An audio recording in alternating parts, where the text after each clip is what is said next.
Everyone, and welcome to episode 23 of the Halftime Sports Talk Show. I'm your host, Reese Kinder. It is a great week to be back. We just had a great weekend of college football, a great weekend of NFL. Actually, some NFL tonight. The Dolphins and Jets are live right now, currently, and then the Broncos and Bengals will be starting here, and it looks like 15, 20 minutes. But, this show upcoming, you guys are going to get a recap of last week, week 5 of the college football season. You're also we're going to go look ahead into week 6 of the college football season and how also the AP poll was just a disaster yet again. They laid an egg. And then we're going to look at some of the biggest storylines for the 2025 NFL season so far, going through week 4, and some big matchups, teams that rised and teams that fell. And then we're going to also preview week 5 of the NFL season. But all that and more is coming up on episode 23 of the Halftime Sports Talk Show.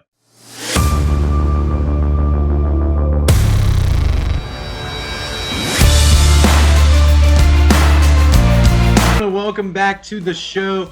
We're going to get right into it now, but we're going to start with Florida State and Virginia. Florida State and Virginia was a Friday game. We didn't highlight this on our slate for the upcoming week because I was like, this game's not going to be good, not going to be competitive.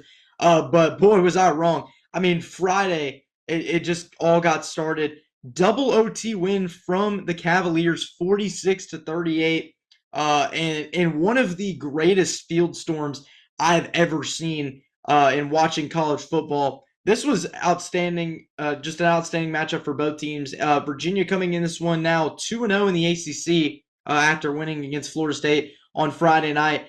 And I really thought Florida State was just a better team, but I guess not. I mean, Thomas Castellanos, 18 for 32, 254 passing yards. 1 touchdown and 2 interceptions thrown. I mean, that's not a good stat line.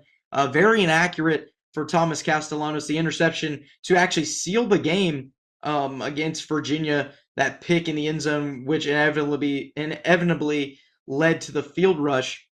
And then right after that, looking at Chandler Moore's stat line for Virginia, 26 for 35, 229 yards, two touchdowns, and 3 interceptions. He wasn't throwing it as well either. But the real storyline here was Virginia's run game really looked solid in that game. The run game was just outstanding. And this Florida State defense, I really thought had way more in them to beat a Virginia team like this. And looking at it too, it's not like Virginia is a good team. I mean, they're not. I'm just going to say that. They're ranked, but they're not really a good team. Virginia, since 2019, has had, I believe, one 6-6 season maybe, because I know in 2019 with Bryce Perkins at quarterback, they did go 9-3 and made the ACC championship and lost to Clemson, and then lost in the Orange Bowl to somebody else. But that was a really good season for them. They finished the season 9-5. But other than that, I mean, they haven't really been anything since. And Tony Elliott this year looking really solid to start the season, came in that game 3-1. I really didn't expect it, but Friday night I was watching this game, and it was just really surprising. Virginia was able to stay in the game when Florida State made a big play. Virginia came back and made a big play right after, and it was just back and forth scoring. Virginia really looked solid in this one, and that's why they got the win. I mean, the defense wasn't there for Virginia, which it needs to be in ACC, but I mean, the offense was there. The offense was able to go back and forth with a Florida State offense who's been really good all season under Thomas Castellanos and offensive coordinator Gus Malzahn. For example, that Alabama game is a really good one you can highlight. But this really puts in perspective how just crazy and chaotic the college football season's been so far. We've had so many upsets in the top 10, top 15 this season that it's just been like insane. I mean, for example, Clemson gets beat. I know they were in the top 12 and they got beat by Georgia Tech. They got beat. Florida State just got beat by Virginia. And there's just been so many big games. And this just flips the whole perspective on the ACC. I really had Florida State as a top team in the ACC. But now with this Virginia loss, Virginia is stating the case. And that's actually the next thing we're going to go to now. They are stating the case to be the next powerhouse, or not powerhouse, but the next big name team in the ACC this year that could put their name up there. And really, how underrated is Virginia? This is their first top 25 win, or this is the first time they're top 25 since 2019. And they are 4-0 at home this season. Their only loss came to NC State at NC State, 35-31. So this Virginia team is no cupcake. I mean, if you have them on your schedule, which we will get to this later, well, actually we won't, but this is on the slate that I will be posting later. Virginia plays Louisville in Louisville this weekend for a huge ACC matchup. This is an early game on the slate. I believe it's 2:30 on ESPN2. So if you guys are watching on Saturday, look out for this Virginia team to possibly continue that momentum into Week 6 and show everybody why they belong in the ACC championship conversation. I'm not saying that they're going to be a title contender, but Virginia showed me on Friday that they really can compete with the big name teams. Maybe not Miami, but a team like Georgia Tech and some of those smaller schools. But Virginia has put themselves in the conversation for the ACC title along with Miami and Georgia Tech as they continue to go on the season. But looking at Florida State side of things, going to move away from Virginia. But looking at Florida State side of things, like, you should be embarrassed. I mean, you really should. This is a team in Virginia that hasn't had success in 5 or 6 years now. They've been down in the dumps. That home environment's not really that good. But I mean, boy, those Cavalier fans showed up when they needed to on Friday night, and it really helped. I mean, that's one of the best environments I would say of the weekend that I saw. Really, I mean, I know Tennessee fans did travel to Stark Vegas to watch their Vols win, but Virginia fans really showed up in a big moment and helped Virginia get the win against Florida State in one of the biggest games in program history for Virginia as of late. And the Hoos get the win. And I'm really excited to hopefully cover this Virginia team as weeks progress. But we'll see what happens with Virginia this weekend because this is a big challenge too. Louisville coming in there 4-0. So I'm really interested to see, really eager to see as well what happens to this Virginia team down the stretch and if they can continue because their schedule's really easy. If they can continue this momentum, they could possibly make the ACC championship and I don't know, maybe a college football playoff. We'll see. But gonna go away from the Virginia and Florida State game. That's Friday. We're gonna get into our Saturday slate. I mean, not you couldn't pick a bad matchup off of Saturday. We're gonna get started with the Oregon versus Penn State matchup, and I'm gonna go right into the stats here. Dante Moore, 29 for 39, 248 yards passing, 3 TDs, no turnovers at all. And then Drew Allard, 14 for 25, 137 yards, 2 touchdowns, and 1 interception. Oregon gets a win in double overtime, 30-24. I mean, Penn State, I had my faith.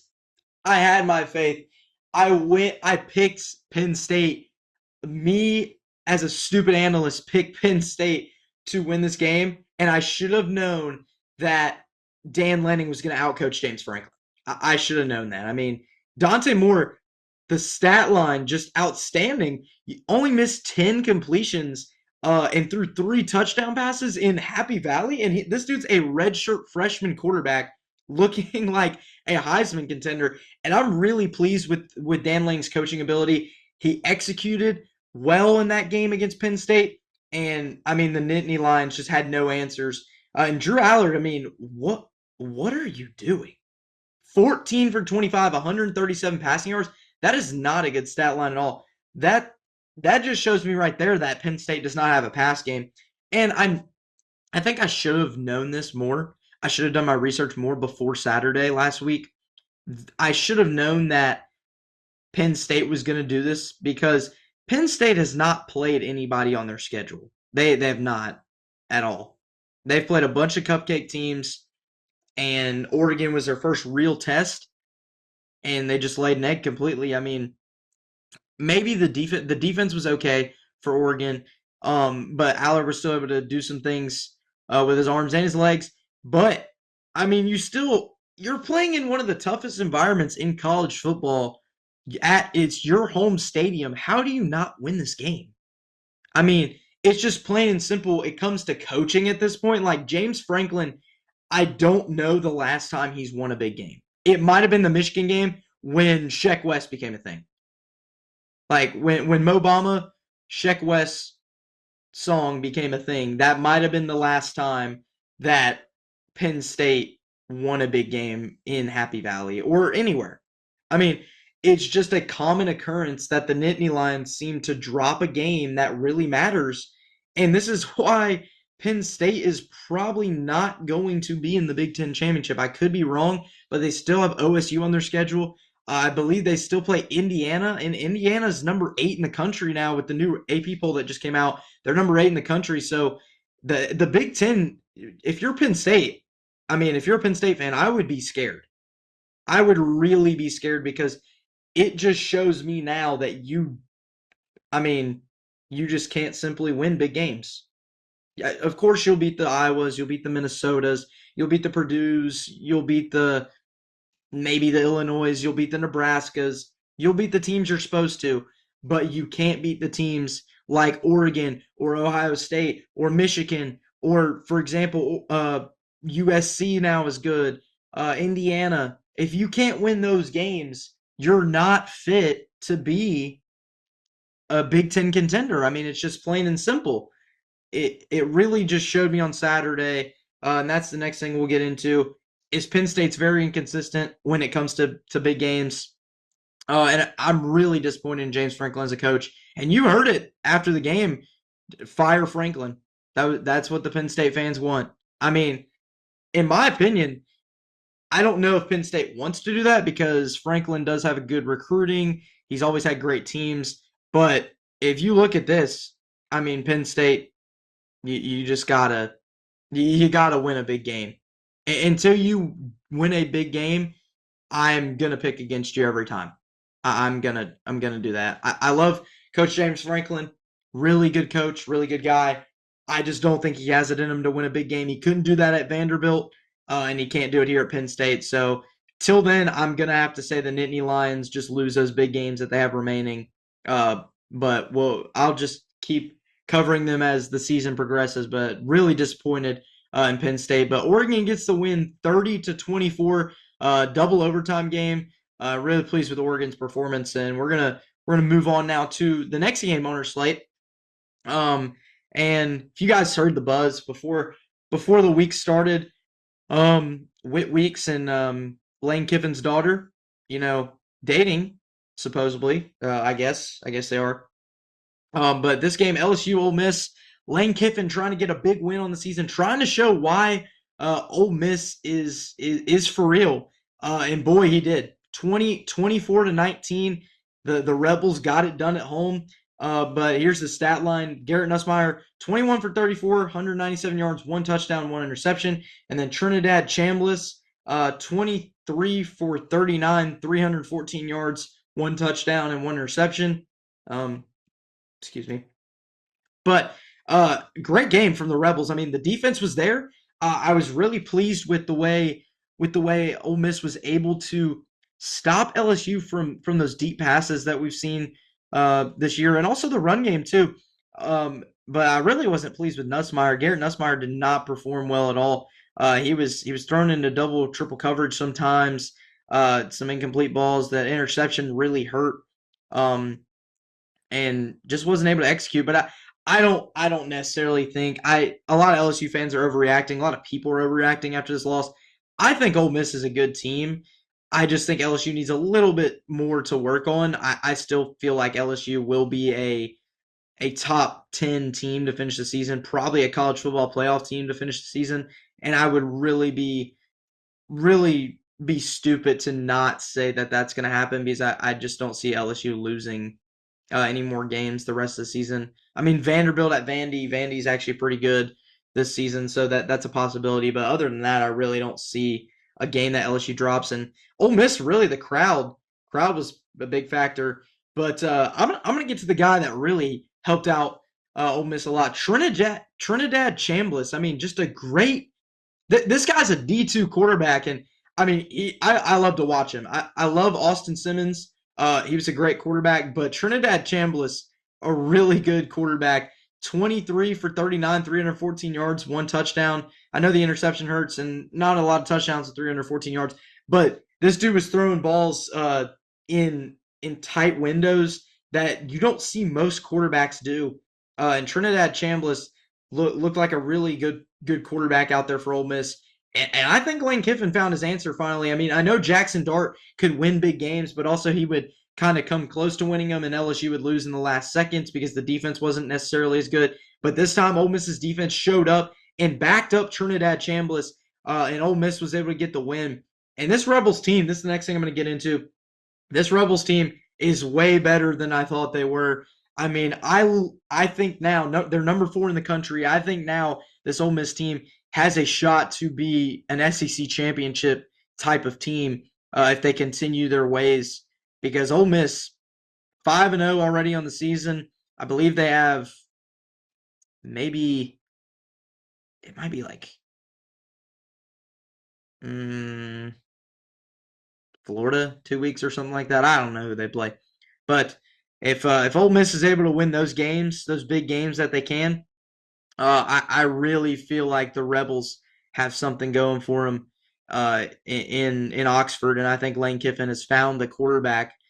I mean, Jackson Dart, no offense, Jackson Dart's a great quarterback, but I think he found a good, solid quarterback who can get him wins in the SEC. And Trinidad Chambliss is already showing off. He's won 3 SEC games, so I'm really pleased to see what Trinidad Chambliss can do the rest of the season and what the Rebels can do the rest of the season. But Ole Miss gets to win 24-19 at home against LSU in a big one, getting revenge back for last year in Death Valley. But we're going to move on now to Auburn and Texas A&M. The reason I paused there is because it just, it really pisses me off. And I got a lot to say about this. I mean, go to the stat line. Jackson Arnold, 18 for 33, 125 yards passing, 1 rushing TD. Marcel Reed, 15 for 22, 207 passing yards and an INT, no touchdown passes. Le'Veon Moss was the one that got the only touchdown, I believe, for A&M. But I mean, Auburn. What are we? What are you? What are you this season? I mean, first 3 weeks of the season, you beat Baylor, you beat South Alabama, you beat Ball State. Okay, those Auburn's 3-0. They're ranked top 25. You lose to Oklahoma in maybe what is a officiating problem. You could have won that game. And then you come into College Station and A&M is handing you the win. This is the win. Auburn's like, no, we don't want it. You guys have it. Okay, we'll take it. I mean, we know we're not going to win by much, but we'll take the win. Okay? We'll just take it. No. This is completely just horrible. I mean, I know I'm an Auburn fan. I'm not overreacting. This team is so bad, I do not think they will win against Georgia, Missouri, Bama, or Vanderbilt. They will go 7-5 or 6-6, and Hugh Freeze will be gone by the end of the year. That's not a hot take. That is for real. I don't think Hugh Freeze has much longer at Auburn. After what I saw on Saturday, that has to be the worst performance ever. You have at least 20 plus chances to score a touchdown, and you can't. Why are you not running the ball with Jeremiah Cobb or Damari Alston? Why are you not throwing the ball to Cam Coleman? Why are you not throwing the ball to Eric Singleton? Like, why? It makes no sense. And this stuff about the O-line is not bad. It's coaching. They're not aggressive. O-linemen are supposed to be aggressive, but they're not. It is straight coaching. And, I'd really want to say Auburn can come in and beat Georgia at home, but no, they're not. Auburn will lose the Georgia game by probably 3 or 4 points. and it will just be another loss. And Hugh Freeze will probably get fired mid-season, maybe, um, you know, maybe after the Georgia game. Who knows? But if Auburn doesn't turn things around, then yeah, you can forget. You might as well put Auburn down for a 6-6, 5-7 season for the next 10 plus years. That is how bad Auburn will be unless they find some great coach. Like, I know it's a little bit of an overreaction, but Auburn is supposed to be a powerhouse. Auburn from 1979 to 2017 has been a powerhouse. To actually 2020 has been a powerhouse in football. They have been a powerhouse in football. Actually, way before that, they have competed in SEC championships. They have won national championships. Auburn is not a bad football team. Jackson Arnold is a terrible quarterback. That's actually the next thing we're going to get into is Auburn is done and the Jackson Arnold experiment is over. I mean, I've seen enough. He doesn't have field vision at all. His field vision is horrible. He can't like see the receiver at all. And I mean, okay, you can say that his RPO instincts are really good. Yes, they are. His running instincts are okay at times, but his passing is horrible. I've never seen a quarterback that is so afraid to throw the ball downfield that he just takes a sack. That is not on the offensive line. That is on him. And you can say what you want. You can say, oh, well, this happened, that happened. No. This happened, that happened, doesn't matter. It comes down to coaching and players' abilities. And the player ability we are talking about here is Jackson Arnold.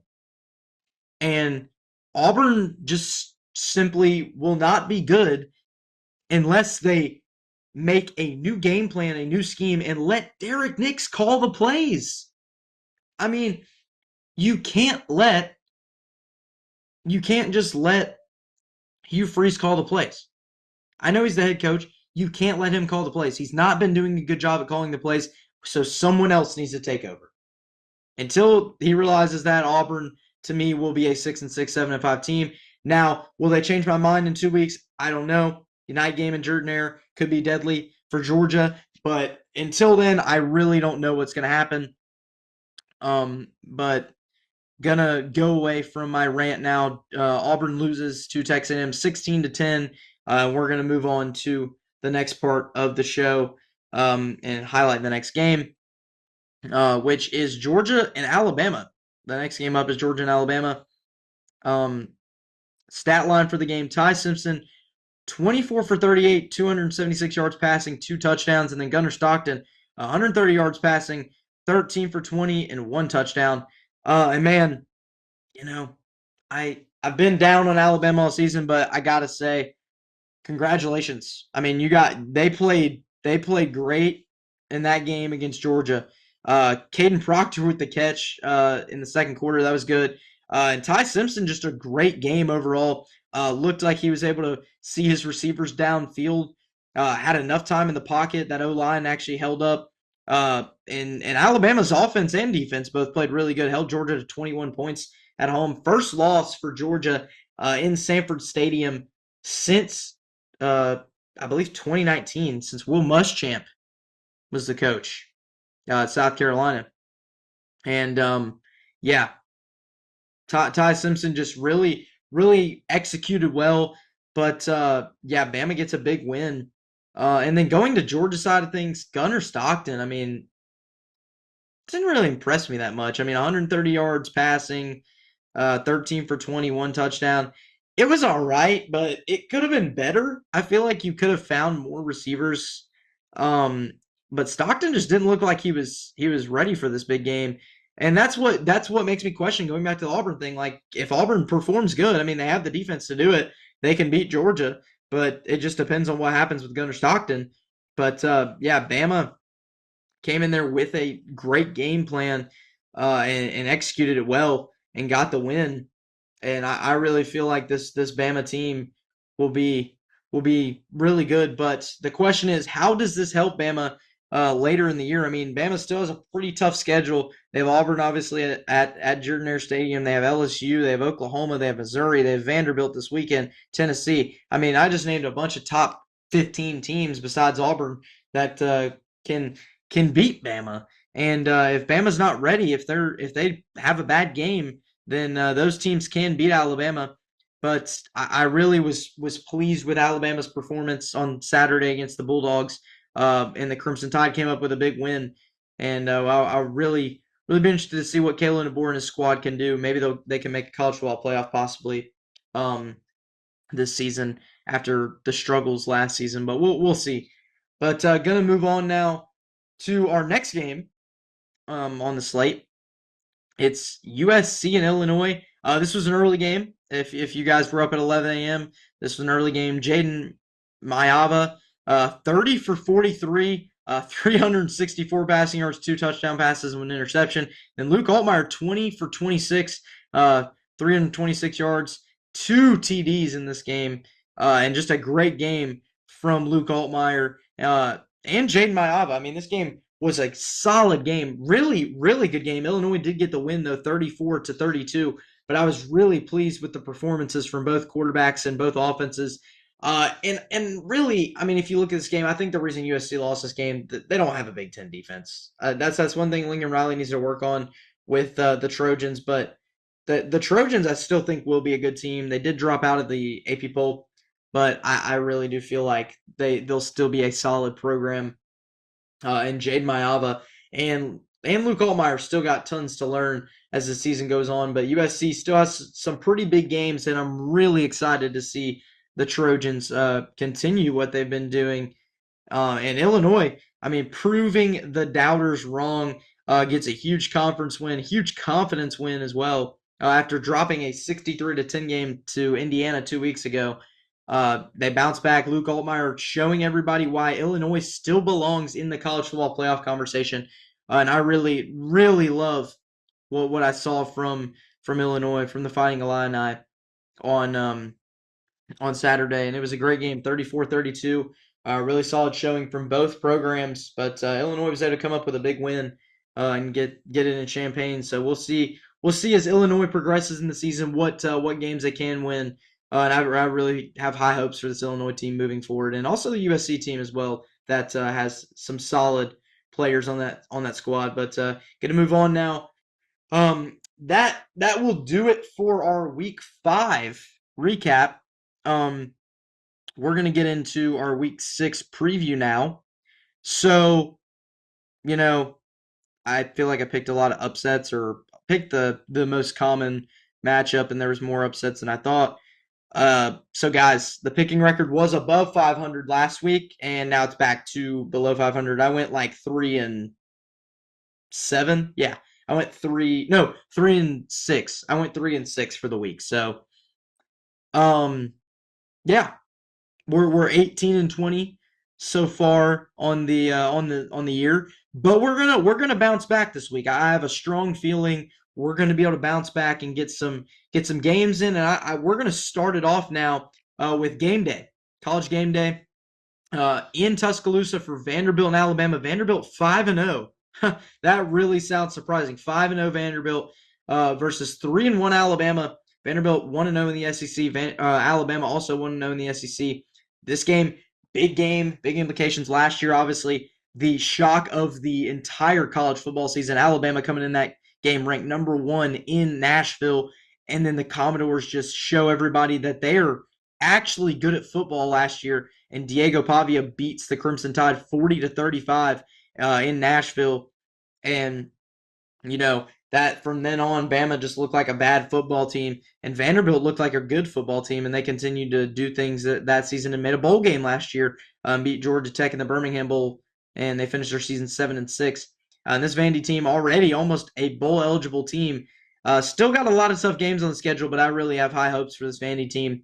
And that's why, I did say I was going against Alabama most of the weeks. That's why I'm going to have to go against them this week again. I just don't feel like the Crimson Tide are going to be able to do back-to-back weeks of big games, and I feel like the Commodores are going to be ready for the Crimson Tide, and they'll be able to get a big win in Tuscaloosa and go bowl eligible, and probably be a top 10 team. Vanderbilt will be if they beat the Crimson Tide because they are ranked 16th and Alabama is ranked 10th. So really good game we have for game day. I know Saturday's slate's not as good, but this is 2:30 ABC primetime game. So if you guys are watching, I'm really excited to see what Vanderbilt and Alabama have for us this game. But we'll see. And I'll definitely be watching that game on Saturday. As I'm hoping Vanderbilt wins, but if they don't, I really do feel like Bama will be back and rolling again. Um, sorry, excuse me. And then our next game up is Iowa State in Cincinnati. I know this game, big conference game. Iowa State coming in here 5-0, ranked 14th in the country. Cincinnati unranked, but is 3-1. This is in Cincinnati. And the question is, how can Cincinnati win this game? And I'll tell you straight up. I mean, it just all comes to you got to hold Iowa State. Sorry, you got to hold Iowa State to minimal points in this game. You can't let the Cyclones score a lot. If they jump out to an early lead, the Cyclones will win this game. They did it last week against Arizona, who was a solid team, and they can do it again this week against Cincinnati. But I will be going with the Cyclones in this one. But I am going to say it wouldn't shock me if the Bearcats, Brendan Sornsby, great quarterback, and that squad has a great coaching staff, and I feel like Cincinnati has the guts to win this game, has great potential to win this game, and I wouldn't be surprised if that happened. But I'm going to have to stick with Iowa State to continue this monstrous season so far and start the season 6-0. But I will go with the Cyclones in this one. And like I said, Iowa State, they got to be ready for this early game. Got to be ready, or they will lose. I mean, it's an 11 a.m. game, and if they are not ready for this game, Cincinnati will be all over that, and they will get a big win at home and a Big 12 win too. That could change some things, shift a lot of gears in that Big 12 conference. That's already been shaken up, considering Texas Tech and Utah have already played, and that's shaking some things up in the standings as well. So if Iowa State continues this, I have Iowa State in the college football playoff for sure. But we'll see what happens as the season progresses. But yeah, Iowa State got to be ready for this early game, or they will lose. But gonna move on now to another Big 12 game. This Big 12 weekend, I mean, a lot of Big 12 games. Texas Tech versus Houston. Both 4-0 teams coming in this matchup. And this game's sneaky because Houston is really good. I mean, Houston's a really solid team. They have the weapons to win. And this is at Houston, and I know from past years, Houston wins these games that are really just, you're unranked, you're playing a ranked team. They win those type of games. And Texas Tech coming in here ranked 11th in the country. I mean, those Cougar fans are going to definitely be yelling the entire game. And that stadium's a big stadium there in Houston. I really feel like this game could be a lot better than people think. And in Houston, I feel like the Cougars might be able to get the job done, but I am going to go with the Red Raiders in this one. I can't pick against them. They've been really solid all season. So I will go Texas Tech, but I really do feel like this will be a close Big 12 game. And if Houston's able to win, then I expect to see them in the top 25 next week, probably ranked 16th or 17th. But going to move on to the game that a lot of people thought should have been game day. It's Miami versus Florida State. Obviously, Florida State dropping that one to Virginia on Friday. Miami continuing to shine. They looked pretty good. Or actually, did they play? I don't even know if they played or not. But anyways, how can the Seminoles bounce back after the UVA loss? I mean, you're going to be down, obviously, but you're playing in front of your home crowd in Doak Campbell Stadium, and that stadium gets loud when it needs to be. And this is a big rivalry between two in-state rivals, Miami and Florida, Miami and Florida State. And I really feel like Florida State has the edge in this one, but Carson Beck has been playing some phenomenal football lately, and I feel like the Hurricanes might be able to get the job done. So that's why I'm going to pick Miami. But don't be surprised if the Hurricanes are able to come out with a big win, or if don't be surprised if the Seminoles, my bad, if the Seminoles are able to come out with a big win at home and bounce back after the UVA loss that really kind of hurt. But I really wouldn't be surprised if Florida State was able to get a win against Miami here after losing Virginia.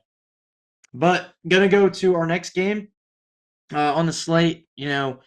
I haven't highlighted a SEC game in a minute. But Mississippi State and Texas A&M, I know you guys were like, well, this is in College Station.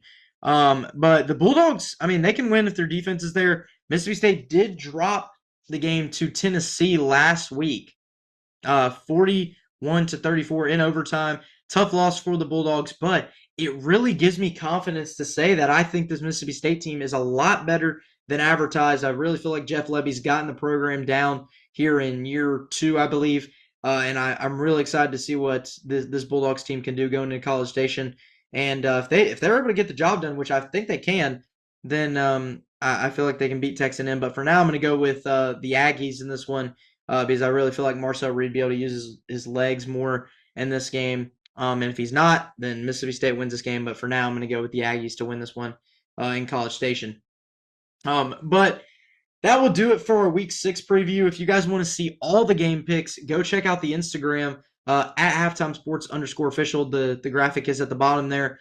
But if you guys want to check out more picks, if you guys like betting and stuff or just picking, I mean, you can check them out on the Instagram, and I post them every Monday or Tuesday, depending on what I'm doing.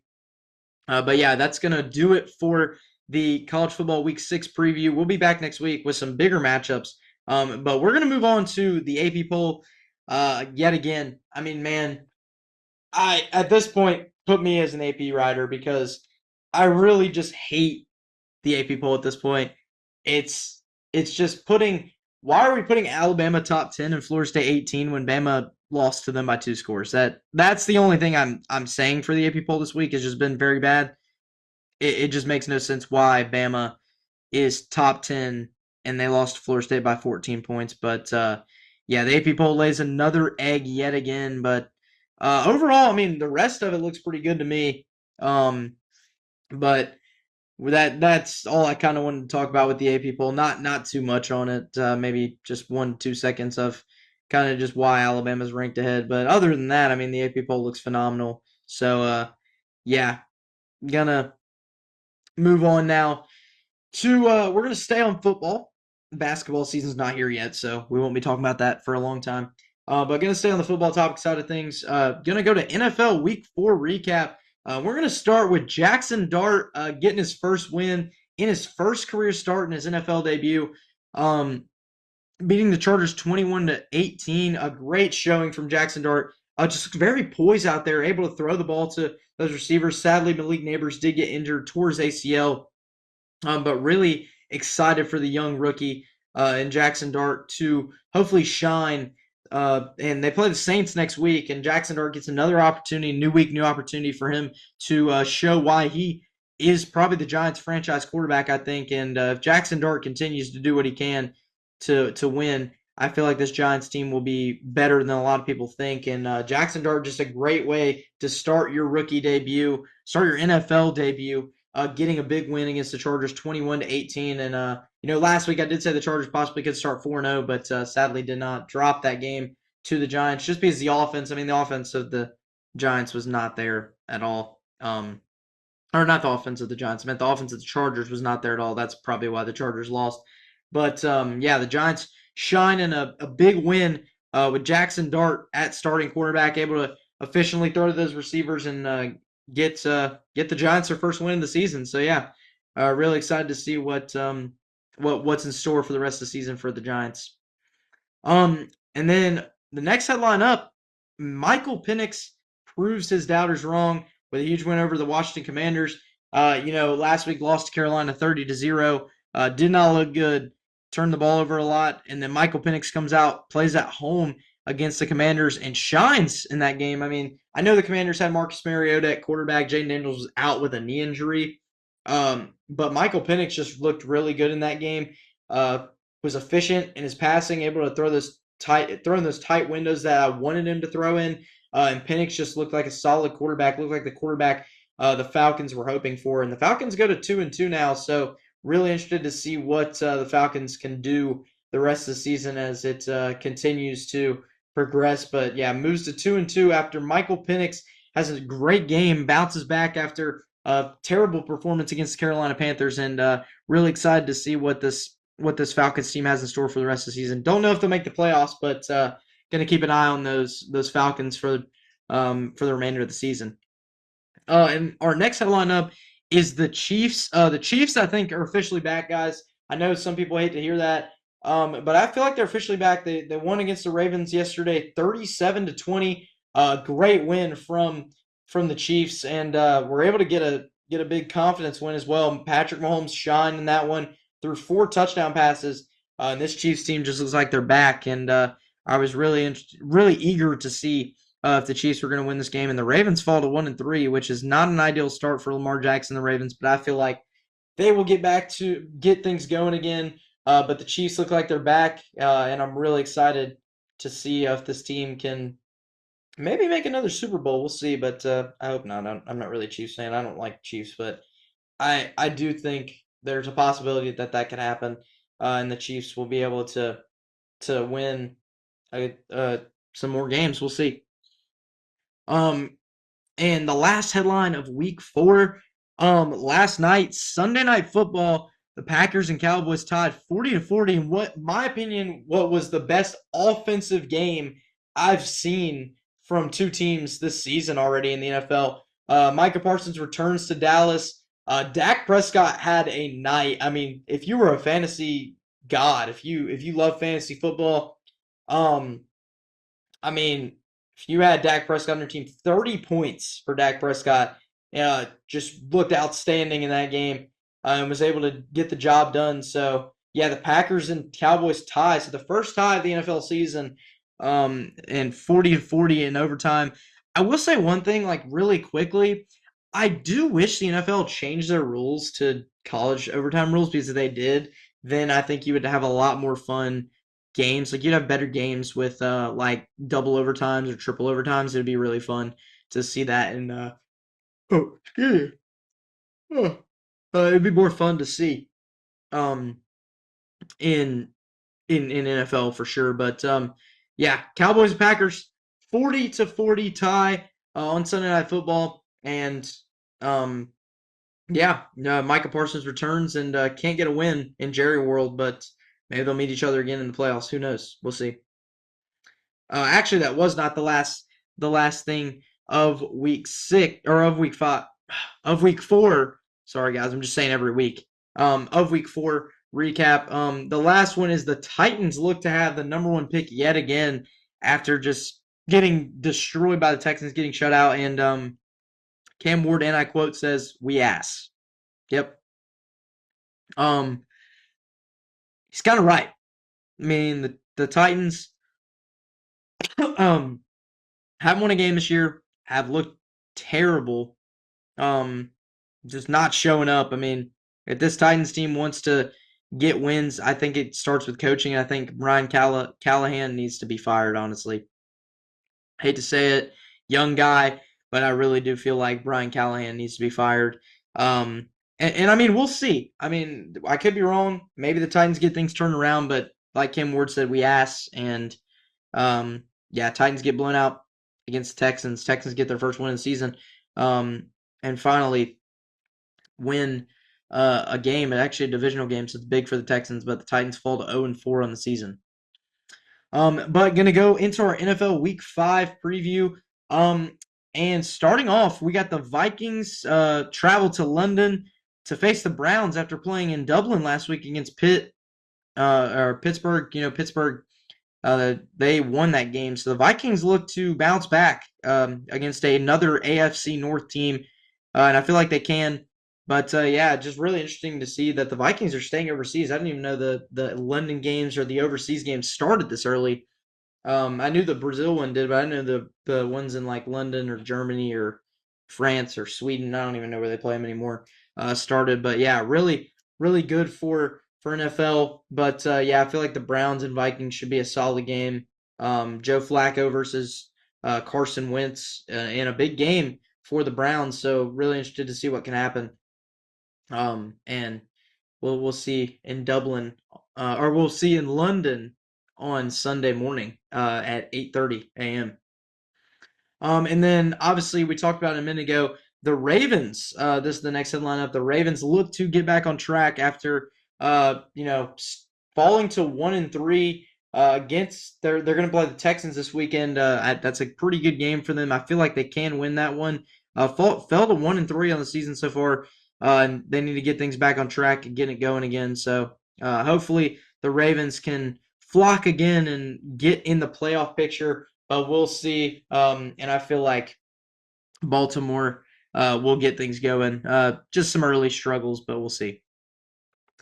And our last headline of the show, obviously the Titans and Saints have not won a game yet, and both of them looking for their first wins of the 2025 NFL season. And Saints play the Giants, so that's a winnable game. And the Titans play the Cardinals, so really interested to see if both those teams can get their first win of the season. If not, then it's just looking like another bad year. Already is a bad year, but looking like even more of a bad year for the Titans and Saints going into the season. But both 0-4 on the season to start, and looking for the first win on Sunday.